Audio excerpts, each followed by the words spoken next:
weeks in a row. And I would want you, as we are concluding, to leave here uncomfortable. And I'm doing this deliberately so that you can have an action plan that let us go out there and let us do something about it. I love what my brother said. SWAPO did not go to war to fight for democracy.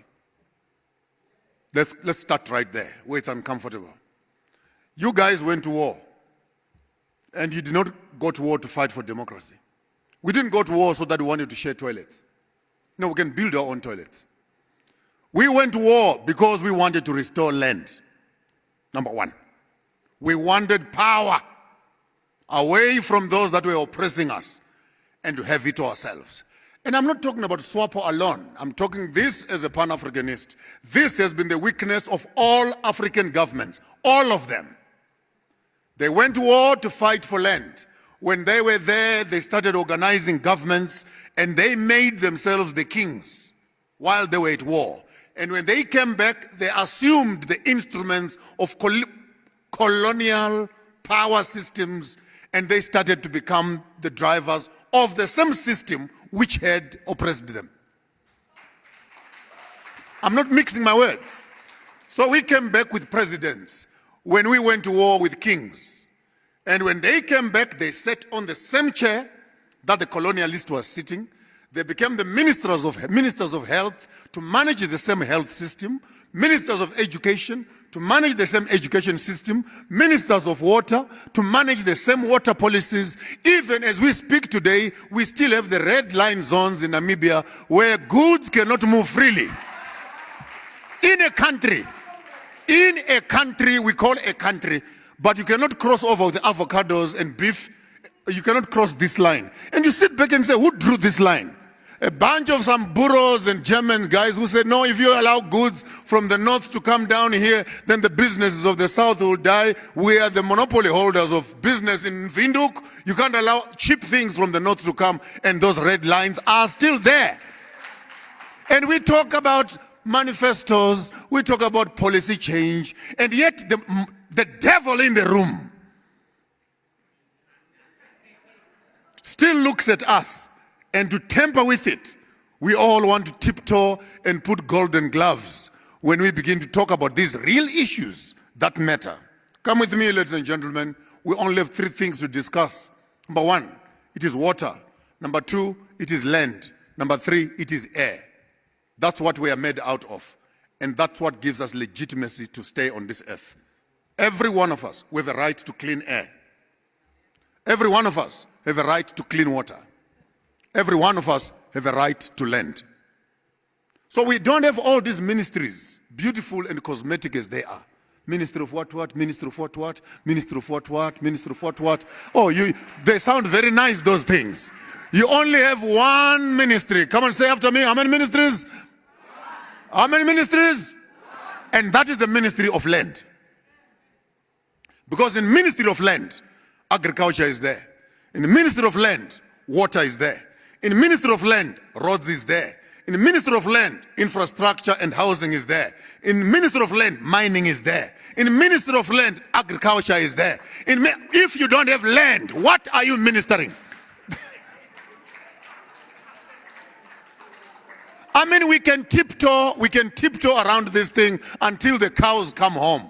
The Namibian government, through the SWAPO Liberation Organization, need once and for all to look at land as the real ministry, and all other ministries can wait. Even energy is founded on land. Without land, how can you harvest solar? How can you harvest oil? How can you harvest water to generate the power that you're talking about? So land is critical. Hear me as I'm looking for a landing strip, ladies and gentlemen. When we have these ideas, we are going to be spending $500 million. Congratulations, Honorable Minister. $500 million going towards agriculture. Oh, put your hands together. Ah, wow. Now stop and start crying. 70% of that land is still sitting in white hands, so the $500 million is going to who?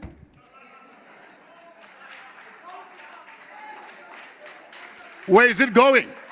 And again, before you get discouraged, as Africans, remember, you learn from your neighbors. I'm coming to you from a radical space of Zimbabwe. Now you have an option, because South African policies of land are affected, number one, by Germany, number two, by South Africa, and your own Namibian policies. Shame to say, South African land, 72% of that land still lays and sits in white farmers. In Namibia, you're at 70%. So when you look at yourselves in terms of land, just consider that you are exactly where South Africa is. I'll address you as politicians. Because of the golden gloves around land, ANC broke into pieces. UDM,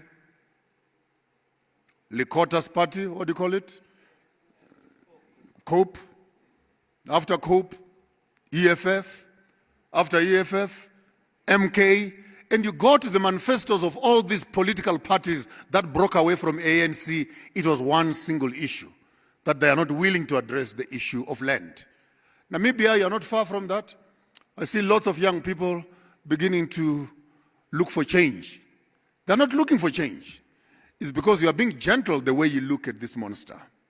So I'll give you a quick solution. The quicker you address this issue, the better. Follow me carefully. We are going to do everything according to the rule of law. Congratulations. Whose law?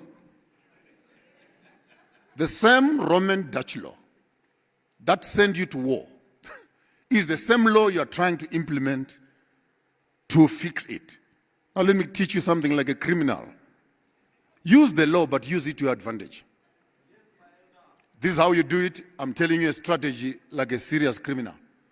You agree that we're going to buy all the land from you, but we're going to pay you only to the developments that you have done. But we're going to deduct the destructions that you have done. And we'll give you the change. I mean, that makes sense. We agree. So you found our land virgin. It was clean. It was productive. You have worked on it for 50, 60 years. You've put fertilizers. You've polluted the rivers. You've what. The quality of the land that you found, vis-a-vis the quality of the land that we are now buying, cannot be at the same price. So we agree to the 3 million purchase of your farm.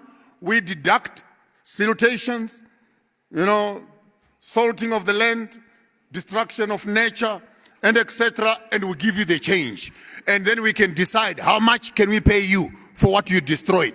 I mean, if they use the law, because for me it's clear, if you take away the law, the land without law, how can we use law to take it back? It was taken without law. In our own way in Zimbabwe, we would take it back without law. That's fair. Unless there were treaties that were signed for you to take it by law. What am I talking about? When it comes to the issues of land, Zimbabwe, we took a radical land reform program. Follow very carefully. We got tired, 25 years of being lied to by the British government. We are going to, when they were using our land as a retirement package for their soldiers from the British Army. And they lied for 25 years, hoping that in 25 years, Mugabe will be gone. They were disappointed. The man was still alive and he was there. And the promises they'd given him were not fulfilled. So it became a mess. The soldier said, if you don't give us land now, you and Britain are all going out. Mugabe had to make the U-turn in his policies and look at Tony Blair and says, Tony Blair, you can keep your Britain, I'll keep my Zimbabwe. But that was under emergency. They grabbed the land. I'm being very frank, very frank. They grabbed the land. Unfortunately, our brothers, being our brothers, they distributed the land amongst themselves. It trickled a little bit to the bottom, but the rest of them, the generals and the army, some grabbed more than they could need. And up to now, chased the white people out of the economy, and our food basket went down, our economy went down, sanctions followed us, and for the rest of this generation, you have known Zimbabwe as a junk state because of that. Now, you are Namibia, you are smart, slightly smarter than us. So I'll give you a 5-year to a 10-year plan. Start a vigorous agricultural training program for your youth. Stop talking land. Stop. Just stop. Don't make noise for these white guys. They will wake up. But I'm giving you a strategy. For the next 5 to 10 years, start developing serious commercial farmers who understand the agro-business, from soil to plants to animal husbandry to what, who understand it fully. Then take the communal land that is now available, experiment with them, teach them, let them know how to do the food security business. Remember, guys, the guy who feeds you controls your mouth. You can't talk too much. If you are borrowing food from me, and remember, food is now being used as a weapon. So they will control your food, as they did in other countries and as they are still doing now. So have an educational program first. So it starts off with your educational system. Develop agricultural institutions as SWAPO, vigorous ones. Then slowly, when they graduate, these kids, start putting them on the farms. 5 years from now, 10 years from now, your first graduates, you can begin to approach critical farmers and purchase those farms. Because chasing them away without a long-term plan, you may have to follow the path which Zimbabwe did. The Zimbabwe model is perfect, except that it was rapid and it did not meet up with a properly planned educational system that will be able to protect the stomachs of the people. But while I'm saying that, our stomachs are captured and they are colonized. We need to liberate ourselves from our forks and knives. Because poor agriculture gives us poor health. And poor health feeds into our health system. And all these GMO foods we're talking about in terms of land, we need to liberate ourselves and start going back to organic farming, indigenous seeds, small seeds. Our parents did not have water shipped around where we need more trucks to carry water. They were staying where they were staying and they had access to water. But when you moved them away from where they were, now you need to move water to where they are, which is not practical.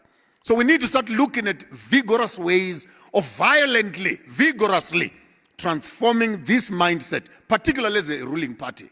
And SWAPO, hear me well. Stop acting like an opposition party. You are a ruling party. You are not an opposition party.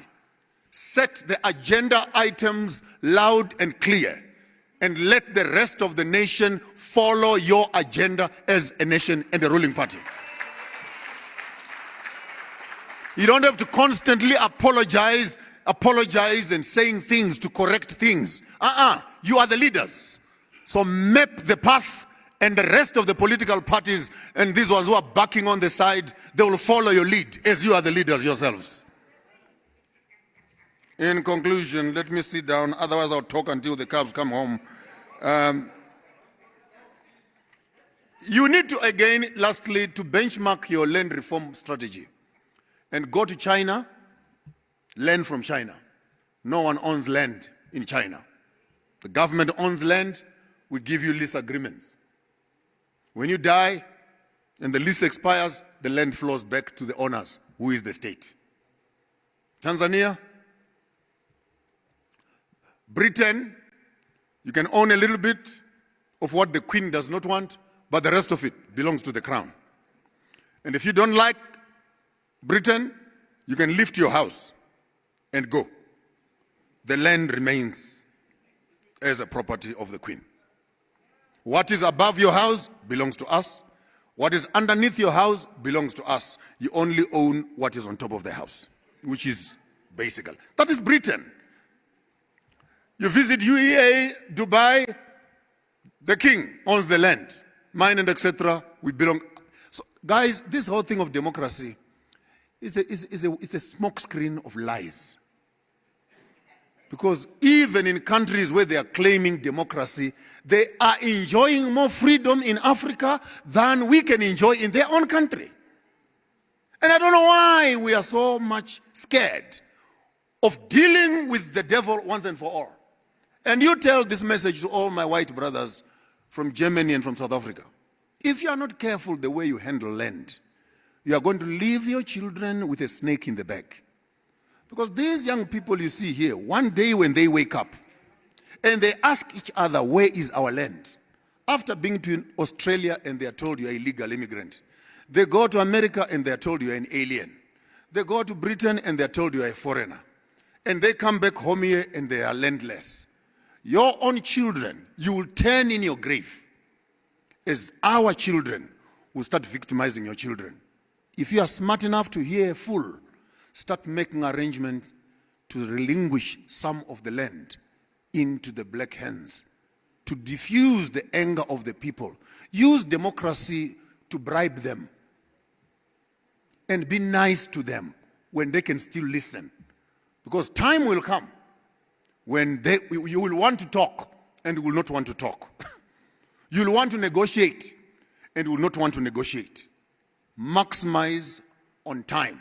And as far as land is concerned, gentlemen, we don't have to apologize for what rightfully belongs to us. The African does not own his land. The land owns him. From it we have come. To it we shall return.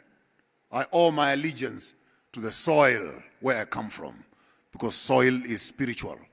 That's where my history is. That's where my forefathers are buried. I eat from it. I drink from it. My history is written in the land. And whoever owns my land owns my blessings. Because when it rains, God has blessed me. If I don't have access to land, I don't have access to existence. Therefore, every man must have two wives. The first wife is land. And the second wife is the one who will make children for you. If you don't have land, you don't have a right to reproduction.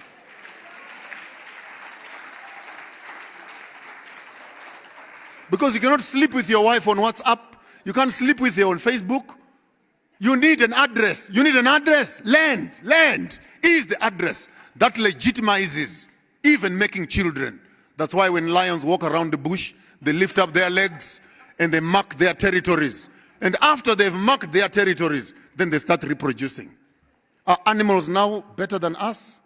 That we fail to have access to our own spaces so that we can reproduce after our own selves. I challenge SWAPO to deal with land issues violently. Take off those bloody gloves. Get down to business. But be strategic, be thoughtful, be mindful, be future-seeing, and put strategies that will work. But no matter how long you wait, sweet talking around land, it will boil down to one thing. Who will ultimately be the owner of the land? So I would want to respect that by policy. Let's keep the land as state land. Let people lease it from us as they work. And let us constantly be in control, because this is one of the only assets that we have as a nation.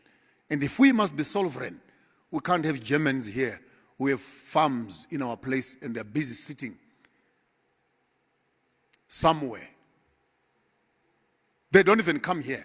They just send their friends to come and shoot some few impalas. And they convert some of the agricultural land into tourism plots where their friends can come and hunt. And they don't even pay the money here. Sorry, Honorable Minister. They buy the tickets and pay in Germany. Then they buy tickets to come here just to visit. The only money you receive, if ever they come, it's your hotel and your water. The rest of the profits of these farms, which are in white hands, the benefit is not even coming towards Namibian GDP. And we are making serious losses, both in terms of land utilization and profit realizing. And sooner or later, we must discover who is our enemy and who is our friends. This is how I want you to think. This is how I want you to feel. This is how I want you to do. SWAPO!